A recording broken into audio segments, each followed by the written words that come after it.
بسم اللہ الرحمن الرحیم نحمدہ ونصلی علی رسولہ الکریم۔ ناظرین، اسلام نے مسلمانوں کو ایک ایسا عظیم الشان ضابطۂ اخلاق دیا ہے کہ جس میں فرد بھی اور معاشرہ بھی اگر اپنے اپنے طور پر اس نظام اخلاق کی پیروی کرنے والا بن جائے تو ایک اتنا پرامن اور ایسا معاشرہ وجود میں آتا ہے جس کو دنیا میں جنت کہا جا سکتا ہے۔ اس کے لیے افراد پر کچھ پابندیاں عائد ہوتی ہیں، کچھ اخلاقی تعلیمات ہیں جس کا ہر فرد کو اپنی جگہ پر خیال بھی رکھنا ہوگا، اور اس کے بارے میں بعض کے بارے میں بڑی سخت وعیدیں بھی آئی ہیں جس پر عمل کرنا انسانوں کے لیے انتہائی ضروری ہے، مگر ہے وہ بہرحال انسان کے فائدے اور اس کی زندگی ہی کو اور ان کے معاشرے ہی کو سنوارنے کی چیزیں۔ اس میں سے ایک اہم چیز جس کی جانب شاید ہماری توجہ سب سے کم رہتی ہے وہ غیبت ہے۔ غیبت کا مطلب ہے کہ کسی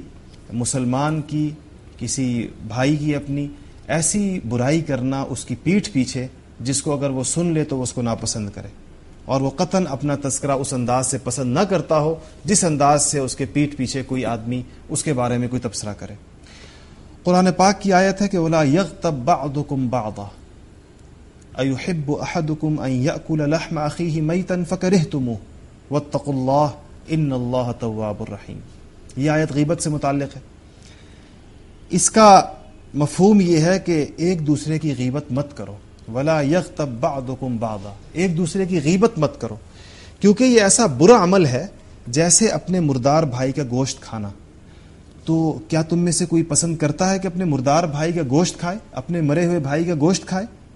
تم اس کو برا سمجھتے ہو، یعنی اس بات کو فَكَرِهْتُمُوهُ، تم اس مردہ بھائی کے گوشت کھانے کو یقیناً برا سمجھتے ہو۔ لہٰذا جب تم مردار بھائی کے گوشت کھانے کو برا سمجھتے ہو تو غیبت کو بھی ایسا ہی برا سمجھو اور اس سے رک جاؤ۔ احادیث میں آتا ہے کہ ایک صحابی نے حضور اکرم صلی اللہ علیہ وسلم سے سوال کیا کہ یا رسول اللہ، غیبت کیا ہے، کس چیز کو غیبت کہتے ہیں؟ تو حضور اکرم صلی اللہ علیہ وسلم نے فرمایا ذکرک اخاک بما یکرہ،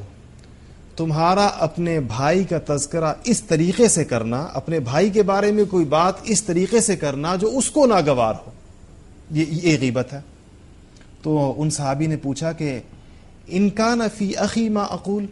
اور اگر میں جو کچھ کہہ رہا ہوں، اپنے بھائی کی جو میں بات کر رہا ہوں، اس پر تبصرہ کر رہا ہوں، اگر وہ اس کے اندر حقیقتاً ہو، وہ برائی واقعتاً اس میں موجود ہو، تو پھر تو حضور صلی اللہ علیہ وسلم نے فرمایا کہ یہی تو غیبت ہے، کہ جو برائی اس میں واقعتاً موجود ہے اس کا تذکرہ تم اس کی پیٹھ پیچھے کسی اور سے کر رہے ہو، اسی کو تو غیبت کہتے ہیں۔ اگر وہ برائی اس میں موجود ہی نہیں ہے تو پھر تو یہ بہتان ہے جو اس کے اوپر باندھا جا رہا ہے۔ تو یہ ایک ہمارے ہاں اور غلط فہمی عام طور پر غیبت کے حوالے سے پائی جاتی ہے کہ ہم کہتے ہیں میں یہ بات اس کے بارے میں کہہ رہا ہوں اور یہ غیبت اس سے نہیں کہ میں اس کے سامنے بھی کہہ سکتا ہوں، تو اس کے سامنے بھی کہہ سکنے کی وجہ سے وہ غیبت کی تعریف سے نکل نہیں جاتی۔ اگر اس کے سامنے کہنے کی صورت میں بھی اس کو ناگوار گزرے اور اس کو تکلیف پہنچے اس بات سے اور وہ اس کو پسند نہ آئے تو اس کی اجازت نہیں ہے، اور یہ یقیناً غیبت میں داخل ہے۔ حدیث شریف میں آتا ہے کہ حضور اکرم صلی اللہ علیہ وسلم فرماتے ہیں کہ جب میں معراج کی رات آسمانوں پر گیا تو میں نے کچھ لوگوں کو ایسے دیکھا کہ جو اپنے ناخنوں سے اپنے چہرے نوچ رہے تھے، اپنے چہروں کا گوشت باقاعدہ اپنے ناخنوں سے ادھیڑ رہے تھے۔ تو میں نے فرشتوں سے پوچھا یہ کون لوگ ہیں؟ انہوں نے مجھے بتایا کہ یہ وہ لوگ ہیں جو اپنے بھائیوں کا گوشت کھایا کرتے تھے، یعنی جو اپنے بھائیوں کی غیبت، ان کے پیٹھ پیچھے ان کی برائیاں کیا کرتے تھے۔ ان لوگوں کو یہ عذاب دیا گیا ہے کہ یہ اپنے ناخنوں سے اپنا گوشت نوچ رہے ہیں۔ اسی طرح ایک اور حدیث شریف میں آتا ہے کہ آپ نے سنا ہوگا کہ پل صراط، آخرت کے جو منازل ہیں ان میں سے ایک منزل پل صراط ہے، جس پل پر سے ہر انسان نے گزرنا ہوگا، جس کے نیچے جہنم کے الاؤ دہک رہے ہوں گے، اور جو آدمی اس میں سے گزر نہیں سکے گا وہ جہنم میں گر جائے گا۔ اس پل پر کہتے ہیں کہ غیبت کرنے والے کو روک دیا جائے گا اور اسے کہا جائے گا کہ جب تم نے جس کی غیبت کی تھی اور جس کی تم نے برائی کی تھی، تم یا تو اس سے معافی مانگ کر اپنے معاملے کو صاف کرو، اور اس سے پہلے تمہیں اس پل سے گزرنے نہیں دیا جائے گا۔ تو بڑی سخت بات ہے۔ اسی طرح ایک حدیث شریف میں ایک اور جس کا رمضان المبارک کے ساتھ بڑا گہرا تعلق ہے کہ رمضان میں ہم لوگ روزہ رکھ کر سمجھتے ہیں شاید ہمیں صرف کھانے پینے سے روکا گیا ہے۔ روزہ فقط کھانے پینے سے رکنے کا نام نہیں ہے۔ حدیث شریف میں آتا ہے کہ دو عورتوں نے روزہ رکھا اور پھر ان کی حالت روزے میں ایسی ہو گئی کہ وہ بالکل ان کو الٹیاں لگی اور وہ جاں بلب ہو گئیں، اور اس الٹی میں خون اور پیپ اور بہت ان کی کیفیت خراب ہوئی، بلکہ ان کی حالت خراب ہونے کے بارے میں حضور اکرم صلی اللہ علیہ وسلم کو بتایا گیا۔ تو حضور اکرم صلی اللہ علیہ وسلم نے فرمایا ان کو میرے پاس لاؤ۔ آپ کے پاس ان کو لایا گیا تو آپ نے 2 بڑے بڑے پیالے منگوائے اور ان کے سامنے رکھے اور ان سے کہا کہ اس میں الٹی کرو۔ یہ پہلے الٹی کی بات نہیں ہوئی، پہلے ان کی طبیعت خراب ہوئی۔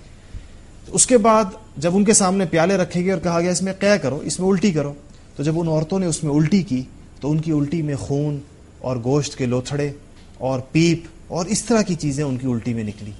تو حضور اکرم صلی اللہ علیہ وسلم نے صحابہ کو بتایا کہ ان عورتوں نے روزہ رکھ کر غیبت کی، اور یہ اس غیبت کی ظاہری شکل جو کسی وقت دکھا دی جاتی ہے۔ کسی انسان کی، کسی عورتوں کی خاص طور پر یہ عادت ہوتی ہے کہ چونکہ ان کے ہاں گفتگو زیادہ کی جاتی ہے، تبصرے زیادہ ہوتے ہیں، فراغت بھی ذرا زیادہ ہوتی ہے، تو ایک دوسرے کے بارے میں لمبی چوڑی گفتگو ہوتی ہے اور عام طور پر وہ کسی اچھائی پر محمول نہیں ہوتی ہے۔ تو غیبت کے بارے میں اتنی سخت احادیث آئی ہیں۔ البتہ کچھ مواقع ایسے ہیں جہاں پر اگر کسی نے کسی کے پیچھے کوئی بات کی تو وہ غیبت نہیں کہلائے گی۔ ان میں سے ایک یہ ہے کہ اگر کسی کے شر سے کسی کو بچانا۔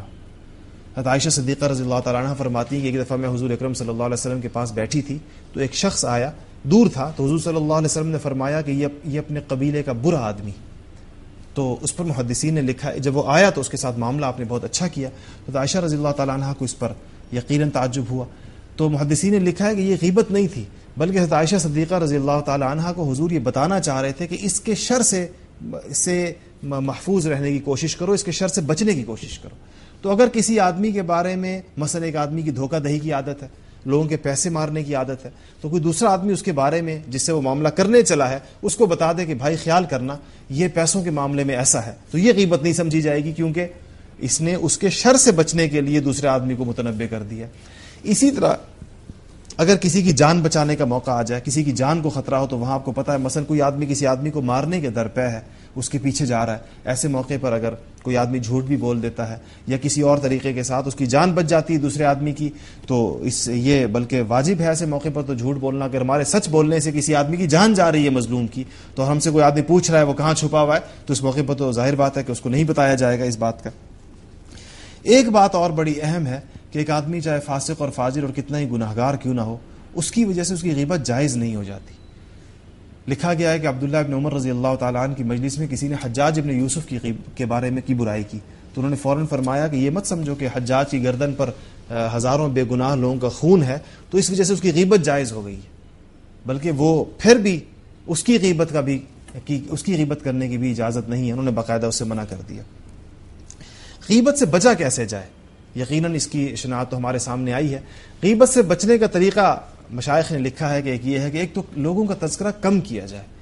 جس حد تک کم ہو سکے، کم سے کم لوگوں کے بارے، جب ہم بھی تبصرہ کریں گے تو لازماً اس تبصرے میں ان کے بارے میں منفی باتیں آئیں گی اور وہ غیبت کے زمرے میں آئیں گی۔